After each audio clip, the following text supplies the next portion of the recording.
Banks get hacked, companies get hacked, even the governments get hacked.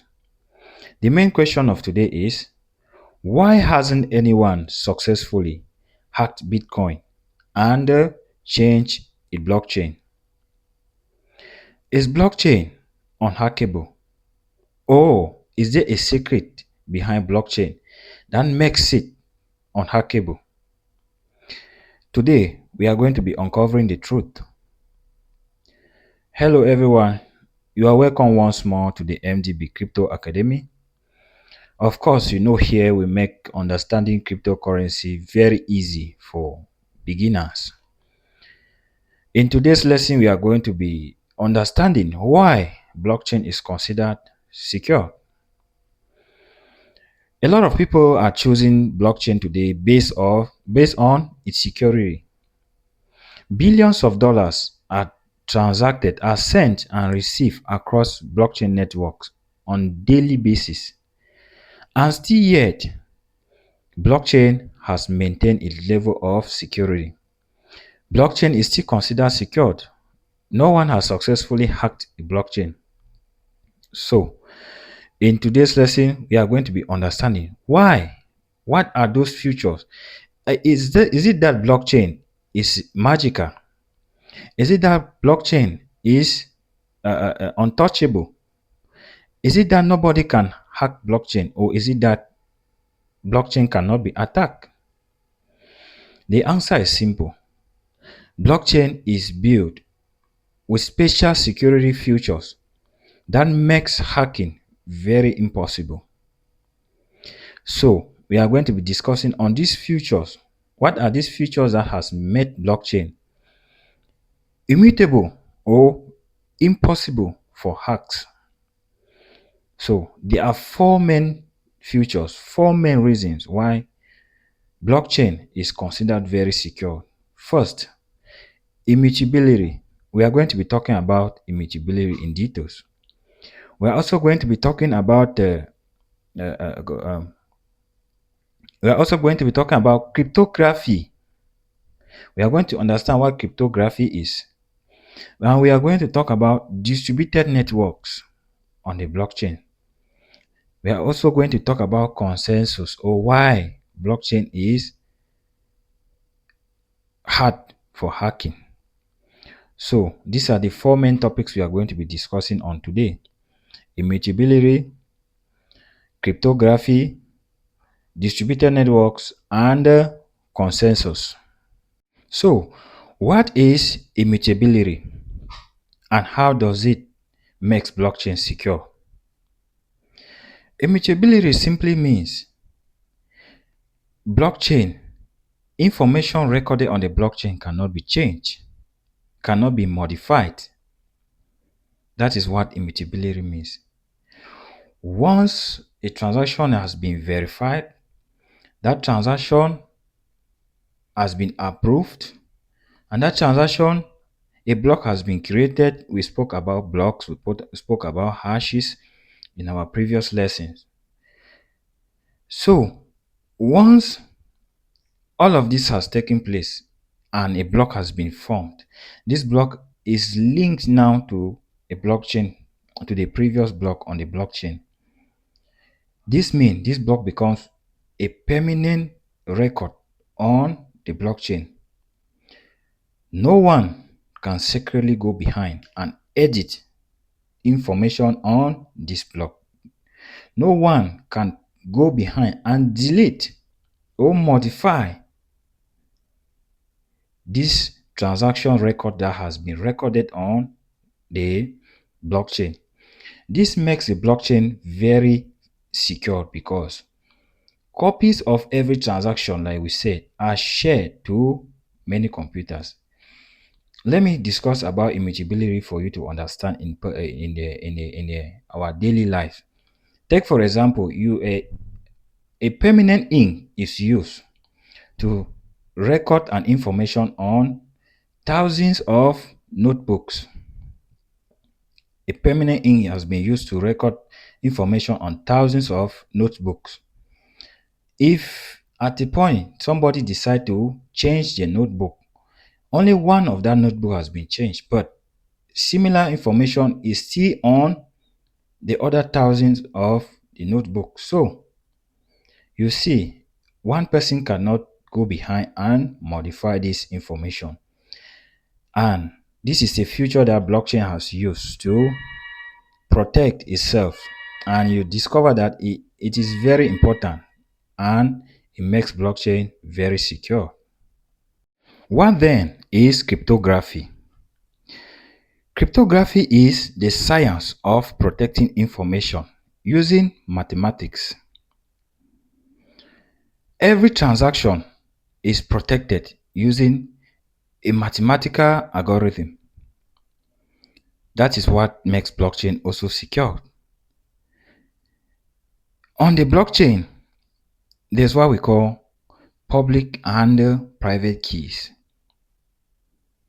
These keys are mathematical algorithms that are generated that contains information of a transaction or a particular wallet. A public key, consider a public key like the normal bank number that everybody has. That is, you can see it. You can send your public keys to anyone. Public key is like a public address copy. Obviously, we are going to talk about this in the future. We are going to create accounts. When we are creating accounts, we create our accounts. You will see what we call public keys. You'll be able to copy your public keys and send to somebody a transaction address. You copy it. That's what we call a public key. Send to somebody. What the person can do, the person cannot have access to your wallet or your private cryptocurrency wallet via public keys. Because public keys are used just to send and receive, they don't contain information about your holdings or your wallet entirely. So this public key, anyone can see it. They are displayed. You can send to anyone and they will use it to send you cryptocurrency, and you can also receive cryptocurrencies. Then there's what we call a private key. This private key comes in the form of phrases, a number of words. A number of combined words are given to you, usually 24 words, where we'll be creating our accounts on Trust Wallet, Binance. We are going to have what we call private keys. Private keys are personal to you because if someone controls your private keys, the person controls your cryptocurrency holdings.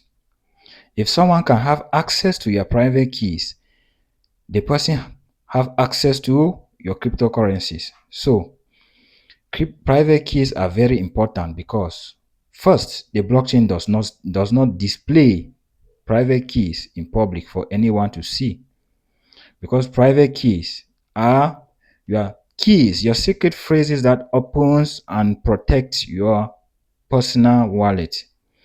And no two similar keys can open a single wallet. That means every wallet has a generated keys that are peculiar just to that wallet address, and nothing changes. And imagine a hacker trying to guess 24 random words. That seems almost impossible. Sitting down and guessing 24 random words in order and perfectly to combine them before you can have access to a wallet that has been recorded on the blockchain. This makes the blockchain also very secure. This is a second feature that makes the blockchain very secure. Distributed network. The third is distributed network. Distributed network simply means this information recorded on the blockchain is not stored on a single computer. Like we earlier said, our no our traditional banking system, the banks, a single bank owns your information. That bank records your information on their database. They control your information on a single computer. But on the blockchain, the operation on the blockchain is different. Every transaction is distributed, like a similar transaction is distributed across thousands of interconnected computers on that blockchain. Thousands of computers. Take for example, you have thousands of computers. This computer, we call them nodes. This computer, they come together, they agree to a transaction, they confirm this transaction. If the sender have the funds, then the sufficient fund the sender is sending, are those funds legit? Have they been spent before? Yeah, they come together and they agree. If one computer sends the wrong information, the wrong signal, the entire transaction is marked as cancelled. I don't know if you actually understand what I'm trying to explain. On the blockchain, every transaction is a copy of it. Copy of it is sent across thousands of interconnected computers. These thousands of interconnected computers, we call them nodes. This node, they come together and verify this transaction to make sure this transaction is actually a real transaction. It's a legit transaction. It's not a fraudulent transaction. Before these transactions are being approved and recorded on the blockchain. Take for instance, if someone has to hack the blockchain, it means you have to take over 50% of the entire network. Then you have to convince thousands of these computers to accept the transaction, the fraudulent transaction you are doing. You have to convince thousands of these computers to see this transaction as a legit transaction and approve, because if one computer rejects that transaction, the entire transaction is cancelled. And hence, this makes blockchain very secured. This is the third aspect of blockchain that makes it very, very secured. Why is hacking blockchain very difficult? Blockchain is designed in such a way that it contains these specific security features like we earlier discussed that makes hacking very impossible. First, like we discussed, if someone has to hack a blockchain, the person has to take over 51% of the entire network. You have to take 51% of this entire blockchain. Then you need to rewrite the blocks. Imagine going back to rewrite the blocks of billions of transactions that has been conducted, recorded, and interlinked on the blockchain. And of course, you need to convince the other thousands of interconnected computer nodes that have copies of this transaction as well. You need to convince them to accept and approve this transaction you are executing, this fraudulent transaction you are executing. Because remember, these nodes, these interconnected computers, thousands of them, they must agree to a single answer, which is a yes, to approve that this transaction is legit. If one of these computers says no, that transaction is cancelled. So a hacker has to convince thousands of these computers to say yes to that transaction before his hacking can be approved. Then he also needs to rewrite the cryptographic algorithm. And of course, he will need a lot of electricity. He will need a lot of money an enormous amount of money to successfully hack a blockchain. This has made blockchain secured. This has made transaction on a blockchain secured. This has made the way we store information different. The blockchain is here to protect our information, to protect information we do on daily basis. Once these informations are secure, they are recorded on the blockchain, they become permanently part of this blockchain forever. No one can modify them, no one can change them, no one can edit them, and hence making blockchain very secure. On daily basis, we hear people complaining of hacking, crypto hacking. Most often, most crypto hackings are not blockchain hacking because the hackers either access the individual's private keys, like we earlier discussed. Private keys are keys that are generated per wallet, and once somebody controls those keys, the person controls your cryptocurrencies holding. So most often, hackers take over the private keys from the holders, and once they have access to these private keys, they can access your cryptocurrencies, they can withdraw those cryptocurrencies. So it's not actually a blockchain hack.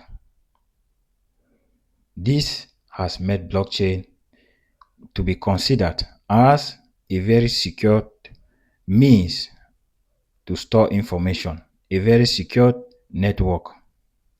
So always remember these four aspects when it comes to blockchain security. Blockchain is very secure based on the fact that based on immutability means once information is recorded on the blockchain, it cannot be modified by a single person. It cannot be edited. We talk about cryptography, the method of using mathematical algorithm to protect transaction information. We talk about distributed computers. Distributed computer means copy of a similar transaction is sent across thousands of interconnected computers we call node. This node, they verify these transactions and approve this transaction, then save this transaction on the blockchain. And of course, consensus mechanisms. All of these four come together to make the blockchain very secure, considered as a very secure network to sending and receiving, transferring digital value. So, blockchain is considered today as one of the most advanced technology of the 21st century based on immutability, cryptography, distributed networks, and consensus mechanisms. All these four come together and they have been successfully combined together to protect information, to protect transactions, to protect individuals from hacks. So at a certain point, everyone is using a blockchain. Knowingly or unknowingly, everyone is using a blockchain. Blockchain is secured. Blockchain information on the blockchain cannot be modified, cannot be changed. We are embracing blockchain. Like we earlier said, blockchain did not exist because of Bitcoin.